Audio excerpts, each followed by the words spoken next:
Hello दोस्तों, तो Bhojpuri industry से एक बड़ी खबर आ रहा है दोस्तों। देख सकते हैं आप लोग खेसारी लाल यादव जी का न्यू सॉन्ग का टीजर कल आने वाला है दोस्तों। आज पोस्टर आ गया है दोस्तों। देख सकते हैं इस सॉन्ग का क्या नाम हो सकता है आप लोग स्क्रीन पे, माल के मोबाइल ऐसे कुछ नाम है दोस्तों। लगता है कि ये तो बहुत ही झकास का होने वाला है ऐसे नाम से दोस्तों।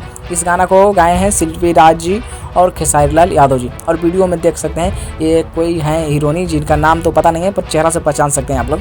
ये हैं दोस्तों, वीडियो में दिखने वाली है। और यह गाना का दोस्तों कल टीजर आएगा अन्नपूर्णा फिल्म चैनल पे दोस्तों, जो कि अखिलेश कश्यप है चैनल है दोस्तों। अन्नपूर्णा फिल्म चैनल पे ये कल टीजर आएगा दोस्तों। आप लोग सुनना ना भूलिएगा, टीजर को ढेर सारा प्यार दीजिएगा आप लोग। अखिलेश कश्यप के चैनल पे रहेगा यह गाना खेसारी लाल यादव जी का। तो दोस्तों ये था भोजपुरी का सबसे बड़ा अपडेट। खेसारी लाल यादव जी का निरंतर बैक टू बैक गाना आ ही रहा है दोस्तों, और भी तहलका मचा रहा है दोस्तों। ये गाना लग रहा है कि सुपर डुपर हिट भी होने वाला है दोस्तों, क्योंकि नाम से पता चल रहा है दोस्तों। इसका नाम ही लग रहा है एकदम मतलब इम्प्रेशन वाला नाम है दोस्तों।